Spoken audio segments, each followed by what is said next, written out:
Thanks for staying with us. So aside from all the lamentations that we often do, Wednesdays we like to celebrate women that we love. And today joining us is a seasoned legal practitioner with a master's degree from business school in Netherlands, a chartered company secretary, also a recipient of the 40 Under 40 Nigerian Legal Awards, and many more. Welcome with us, Adewunmi Alode in the building. You know, we love to use our platform to celebrate women, show their work, their successes, and just let them know that you can do it. And we're happy to see you. So we know that one of the things you love to talk about is helping boys to become men, because a lot of focus has been on women and the girl child. And some of you are coming out and say, you know what, let's focus a bit on the boy. Tell us about this project and why do you think it was so important for you? Exactly. Thank you very much, Mariah. We all know that there is so much focus on the girl child. We're raising very intelligent, very optimistic, very responsible ladies in our world today.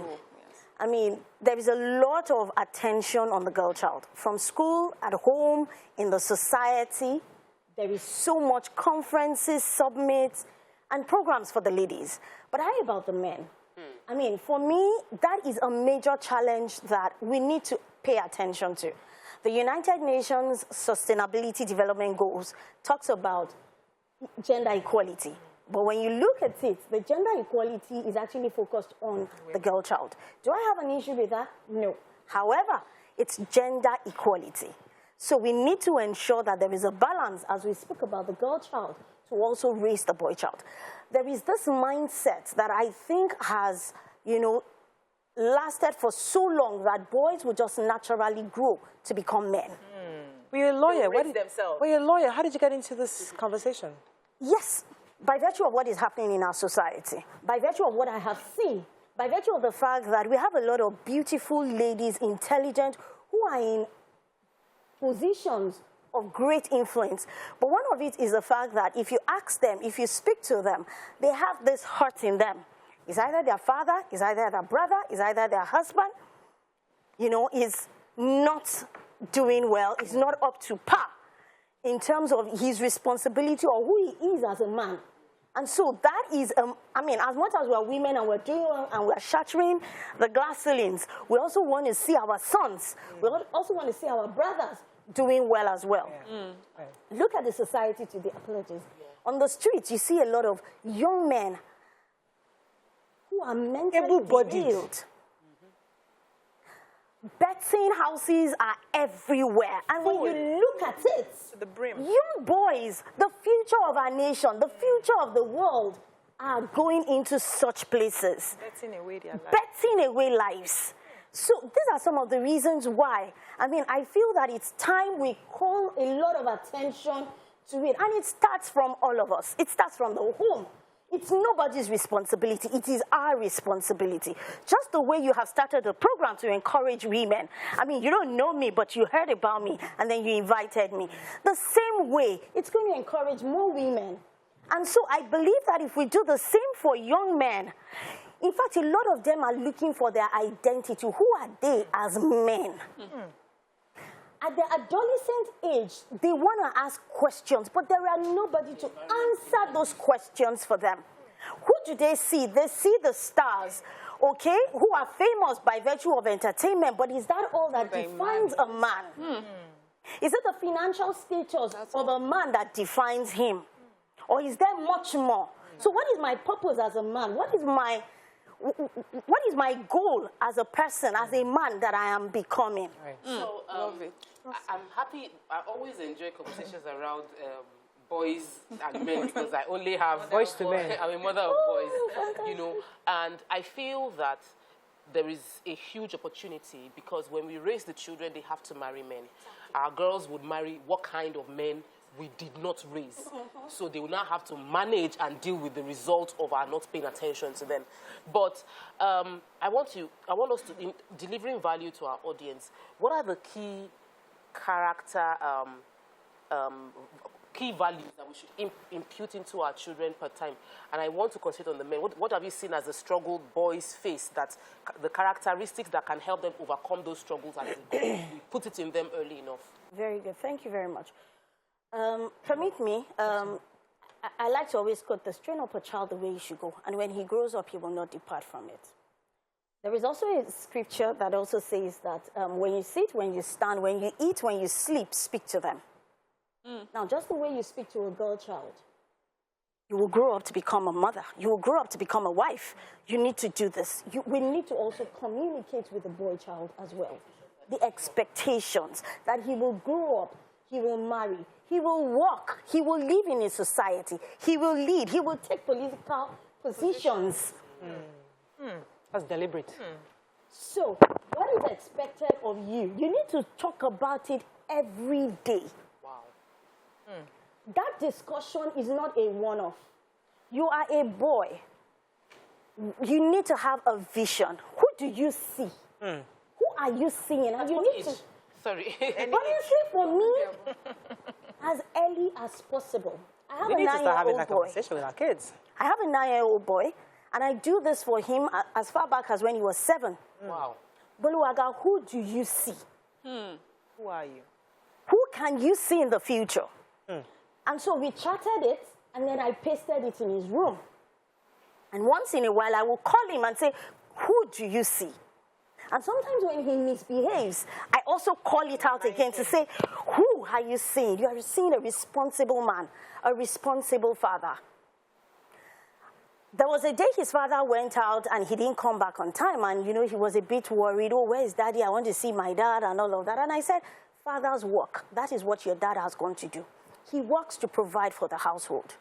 And that is what men do. So remember that your dad has gone out to work and to pay our school and to provide for us. So we need to have that. We have everyday issues that help us to discuss it. With the trend that happened in the last month or this month, you know, how many of us, we've talked on social media, a lot of us have chatted on social media, but have we spoken at home? Have we sat down with our children? Hey, somebody's convicting me. To tell them that, what do you think? You have an adolescent young boy, man, and have you asked him for his opinion? What does he think about what has happened? What is his perception about women? Have we asked them so that we can help adjust their mindset, perception about women? That women are not your competitors. They are your helpmates. And you guys can grow together. You can see a woman at work and do not feel threatened by her progress. Yes. I like that. Now, I used to think that, I may be wrong, correct me if I'm wrong, that when it comes to modeling, Yes, please. children model after their kind.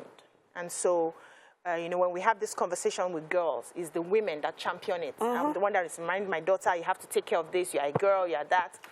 So when it comes to boys, even if I tell him, which I do, I think it will be best if his father takes up that position, because he will listen to, this is my kind. It's easier to relate.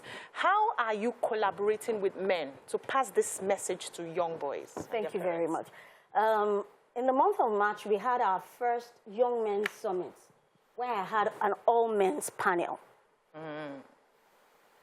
And why did I do that? Because I believe very strongly in the role of a man raising another man. Good. Why? Because as a girl, when I was going to start my menstruation, it was my mother or a sister or an aunt that would speak to you. At what point does the boy moves from being a young boy to becoming a man? The men will know. The men can say it. The men can see it. But they have left it to a very large extent to the women to, you know, parent the child. But when a boy knows that I have a platform to discuss with my father, they hear a lot in school. Yes. And that's where they learn a lot about who they are as boys and men. But if fathers truly, you know, take up this responsibility of speaking, yes, and also tell them, and thank you for this question, because let me use this opportunity to say that a lot of men, because they have missed it or they have failed in one angle or the other, they feel that they are not man enough to even speak to their sons. Wow. Because I am not the financial breadwinner of my home, it means I have totally failed. Having goosebumps. Same here. And because I have totally failed, who am I to speak to my child? And so the responsibility stays with the woman. To do everything. But I am here to tell you men, and if you're listening to me, that financial responsibility is just one of the many responsibilities you have. And please, to the women as well, if you have a man who is not financially good enough to take care of the home, he has other good sides that you need to help him leverage on. Thank you. Can I hug you? You need to amplify. Well done. See, when it comes to boys, when I think about it, and I feel that boys are being raised by their peers. Yes, please. Yes.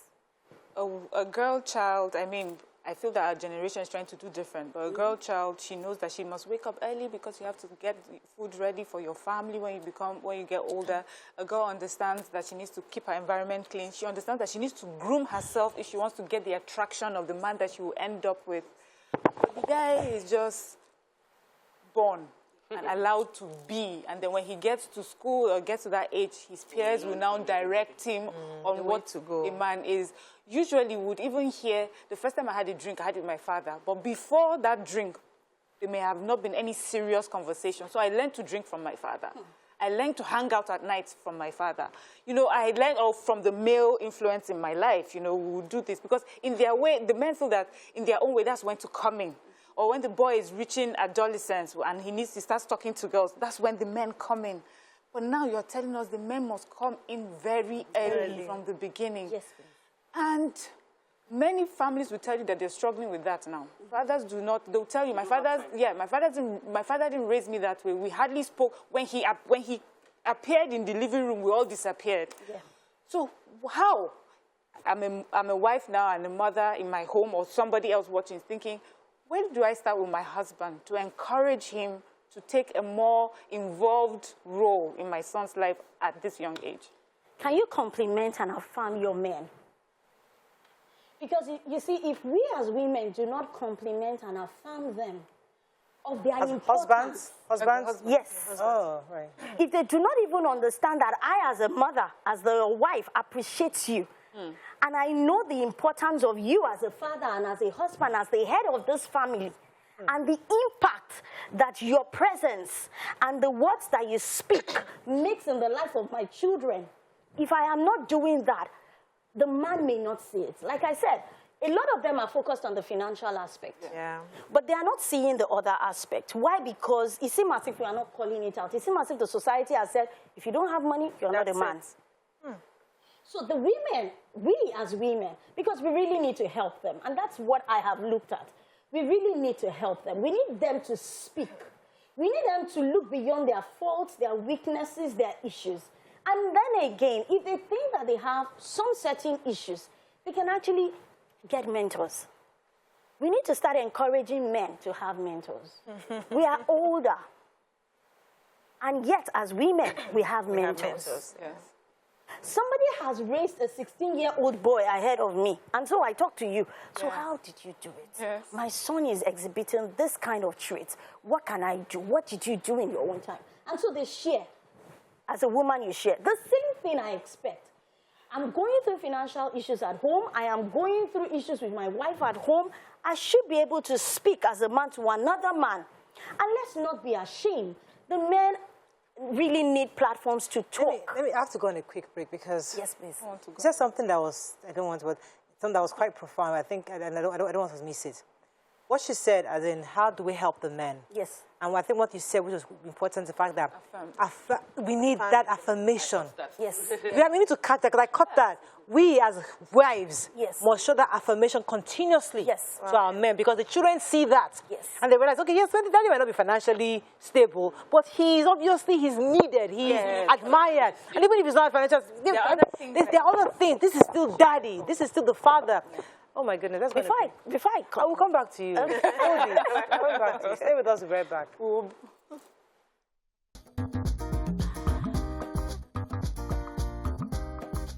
Stay tuned. Your view will be right back. Thanks for staying with us. So you're about to answer my question for the break. How does it work? Yes, we need to compliment and affirm our men. There are 5 basic needs of every human being. One is the physiological, which is the basic needs of every human being. Shelter, food.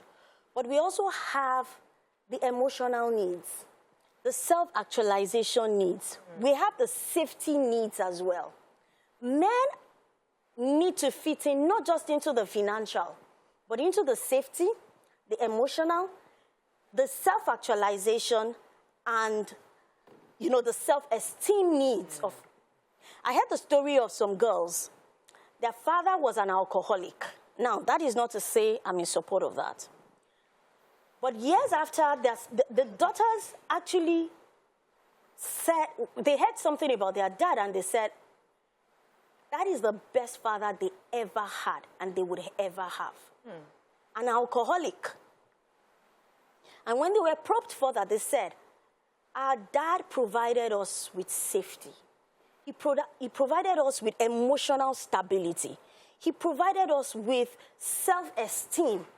He gave us every reason to chase our dreams and our purposes, and we did, and here we are today.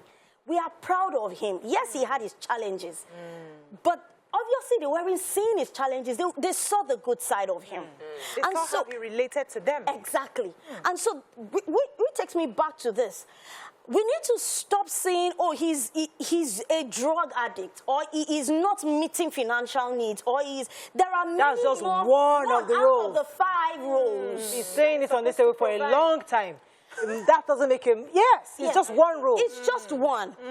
Recently, I dropped a note on my Instagram page, broken crayons still color. Yeah. Sweet. And someone, you know, also responded. And what do I mean by that? He said that there's a friend of his who has a son who has actually derailed. And the man is really, really feeling bad about it. So what can he do? I told him, I said, you know what? Broken crayons still color. You need your friend to start affirming that boy. There must be something good about that boy. Sure. He needs to focus on it and call out that greatness in that boy. And from there, they can then walk through the other challenges he has to be able to become. Because we have little time, there's a question I wanted to throw at you, because, I mean, as you're talking like this, like you're piercing me in different ways. I'm seeing all the things as a mother I could have done better. There's something that I do subconsciously, and it's while you were talking, I was trying to think to myself, what am I doing? My daughter, I constantly try to get her in the kitchen to clean, and I try to get my son to do the same thing, but because he just doesn't do it well, sweep the floor, Michael, sweep. He doesn't sweep it well, and I give up. Or he doesn't watch play, and I give and just move on. I just let Elizabeth just do it, you know? And then right now, I'm so used to calling Elizabeth that I forget to always call Michael because he just doesn't do it right.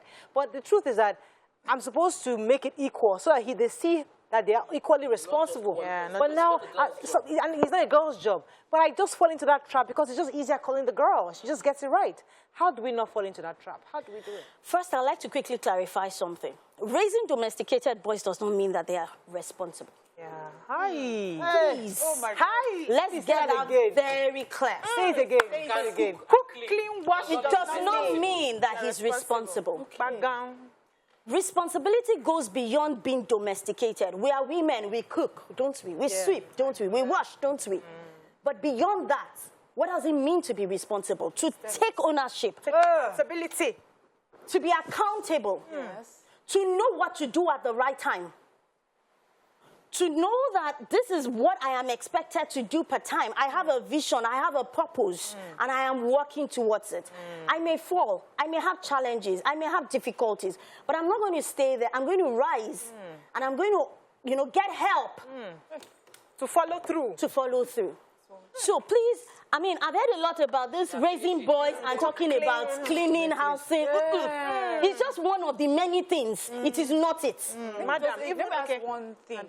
A lot of times when you have issues, maybe with your boy child and girl child, people say, don't mind them. That boys are slower to mature. Boys are. Is it really just about their physiological age, or really that we're not doing enough to? Yeah, we're not pushing them enough.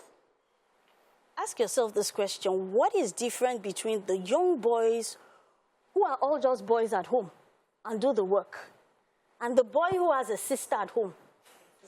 And the sister is doing all the work. Because my children are sweeping. I've gotten your answer. You have not just been tenacious about it. This is you. This is your responsibility. I don't tell you and if I remind you that you should sweep your room and clean your room, I mean, you get a punishment. You are deprived of this. So he needs to own. It's not about, we need to be tenacious about it. We need to call it out for them and let them know that it's just one of it. It's the beginning of it. It is not the end of it. Thank you, ma. You know, what I see most times is we use the men as the end of punishment for boys. So when you misbehave, I'll just report it to your father. And so the young boys have the mindset that their father is just there to beat them. He's the prison guard. He's the prison guard. He's the one that takes charge. How do we also present our husbands to their sons as their friends? Because it's easy for us as women to quickly become friends. I have a teenage girl who's going to be 13 years tomorrow. And we are friends, we gist. But how do I present my husband to her brother that this is not just for punishment? This person can be your friend. Let me answer that. His dad is one person. And you would have to do that talking with your husband. Okay. But beyond that, I learned something while reading books. That in the eastern part of Africa, I don't know where exactly, that when a boy clocks 13, they do a ceremony, a rite of passage into manhood.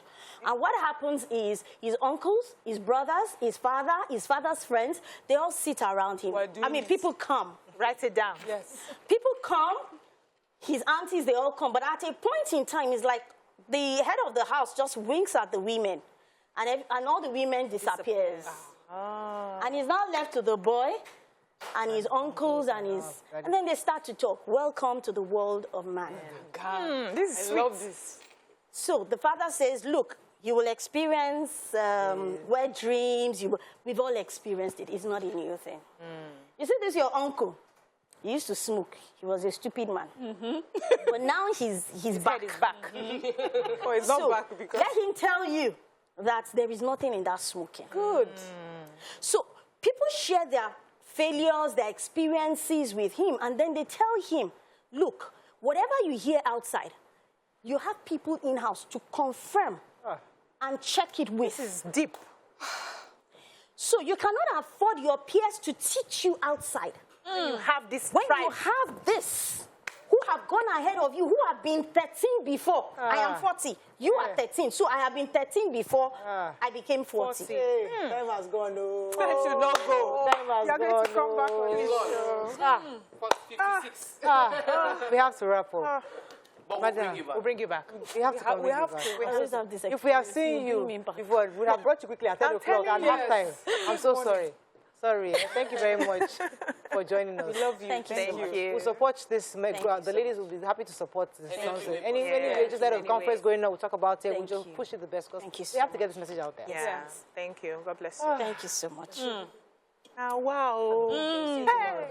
Like us. Oh, shit. We're going to have this conversation.